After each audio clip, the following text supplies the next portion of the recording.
Here is my professional development and employability submission. It is difficult for me to narrow it down to one specific job I would like to become.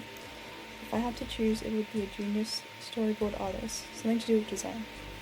My art isn't the most polished, I would say, so something that requires rough work might suit me better. I know that concept art is a sought after role, but that is another option, however unlikely. I'd also be interested in having a job in 2D animation, be a freelancer or an indie developer.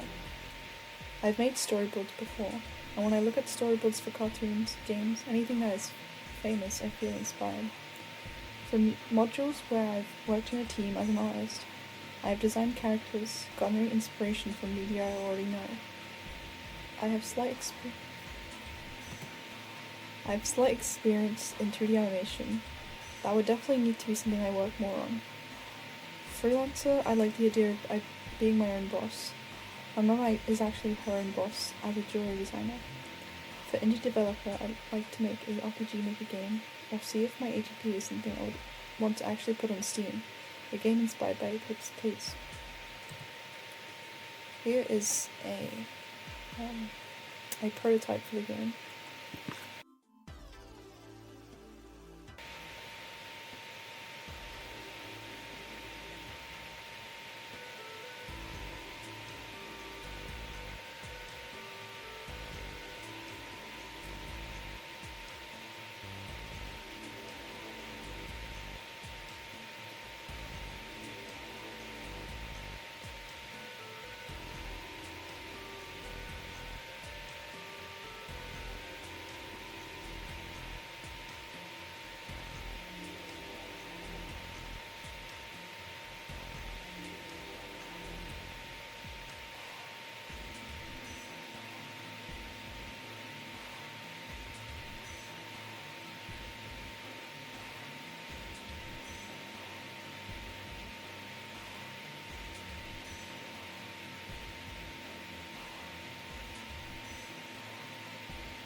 Matrai claims the first filmmaker known to have used storyboarding in filmmaking is George Méliès, the special effect pioneer, who used storyboards to visualize his planned effects. He was in filmmaking, and I'm not sure I would go into that. I'd much rather storyboard for games, but it's good to have options. As for the future of this role, Together Creative Agency says, with the integration of AI into the creative process, it has become possible to enhance the quality and efficiency of tasks, including storyboarding. AI can be used as a tool, but also as a replacement for artists, so I need to be cautious of that. Junior storyboard artists require skills such as drawing, communication, collaboration, creativity, and knowledge of film and animation. I have gained collaboration skills while on the course. In the past, I have done a 2-week internship as an animator at Pebble Studios. For the future, however, after I graduate, I will apply for entry-level jobs related to 2D art, design or animation. For the internship, it was for work experience in sixth form. My dad and I emailed a good number of animation studios with my portfolio to see if any of them would actually take me on for 2 weeks of unpaid work experience. Pebble Studios was the only one to reply. Their studio was situated up London, where I would need to take the tube during rush hour every morning. It was not ideal.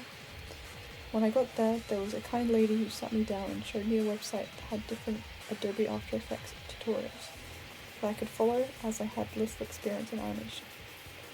I was encouraged to talk to the employees there, so when a woman was sitting next to me working on her own project, I politely asked what she was up to, and she obliged.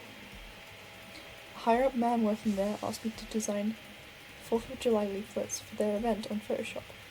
At first, I did something quite generic, but he had a funny sense of humour and asked me to make something comedic, like an eagle wearing sunglasses with Donald Trump's hair. Here's a showreel I made during my internship.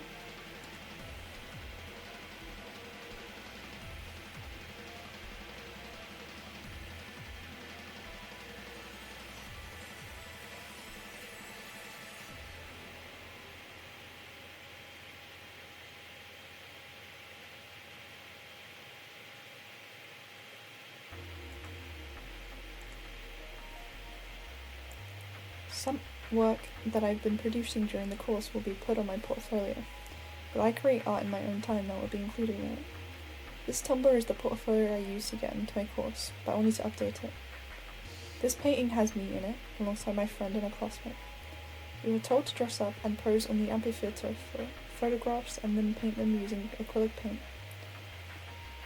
The orange and yellow on the right is a technique we were taught where, before you start painting, you do a light wash of orange and yellows to show darker and lighter areas, and when you paint over the colours are meant to somewhat pop. This painting was one that I didn't get to finish, as shown by the unfinished, though I still like how it looks. If you didn't know, you'd think it was intentional. I am in the back of the painting. The flower crown I was wearing were ones that my mum would sell in her shop. The skull I was holding was a plastic skull provided by the sixth form. For schooling before university, I went to sixth form and did A-level art. A lot of the pieces on that portfolio are realistic acrylic paintings, as that was what we were meant to do during it. There are also photos of a clay model I made, showing that I can do artwork in a variety of different mediums. The other A-levels I did were English and psychology. English can relate to game writing, and if I ever make a psychological game, the other would help. I did try computer science A-level for, I believe, 2 weeks before switching it. I did GCSE computer science, learned Python, HTML, Photoshop, so I thought I could do it. However, it was difficult and there was a high percentage of boys, something that I was uncomfortable with back then. But I'm getting used to now, as it is still somewhat something I'm experiencing. It can be a little daunting being one of the few girls on the course, and this could be the same in the job industry. Getting used to it now, I would say, is a good idea. The Python knowledge I learned made it slightly easier to learn C# for Visual Studio. I've always drawn in my spare time and not just for class, and posted it to social media. These social media include Instagram, Tumblr, Twitter, TikTok, and formerly DeviantArt and Amino. I'm also on LinkedIn. Some art has gotten a lot of likes. Some art has gotten recognized by developers or celebrities I look up to. An example of this are the developers of the Texas Chainsaw Massacre game, Lee Majdu, actor for Agent Stone in the Sonic movie, and my funniest is Sean Wallace from The Chase, pictured left. A drawing from Overwatch 2 on Tumblr has gotten 1,696 notes, so it is my most popular drawing on there. It could be good to draw art of media that has just come out for it to get traction, as I had drawn a new character that game had just released. I always use hashtags. Sometimes it can seem like I'm being too desperate for likes, but I really enjoy people showing their appreciation through likes or comments. Tumblr especially, I would say, are very nice to artists. I have done commissions before and people have bought them, just as a way to get some money. Recalling the internship, I learned how to make animations in Adobe After Effects, and I designed a 4th of July leaflet on Photoshop. I know a lot of other programs such as Procreate, Adobe Paint X, Fire Alpaca, Pixel Art, etc. When I have graduated my course, I will have slight experience in programming, sound design, and 3D modeling.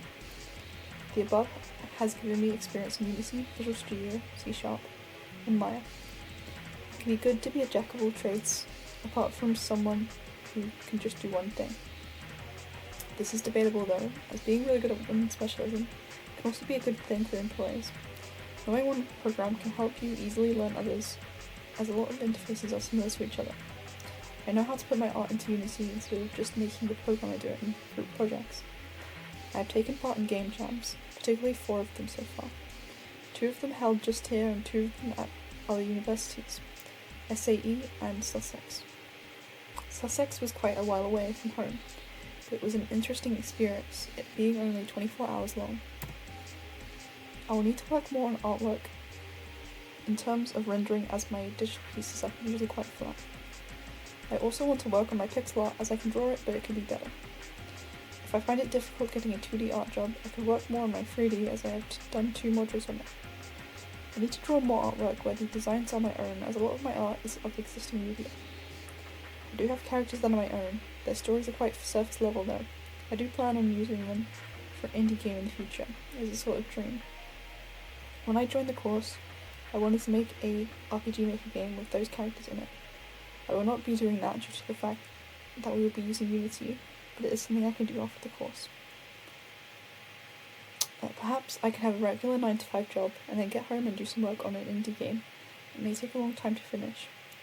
I could collaborate with others to help on programming or sound design. Thank you for watching.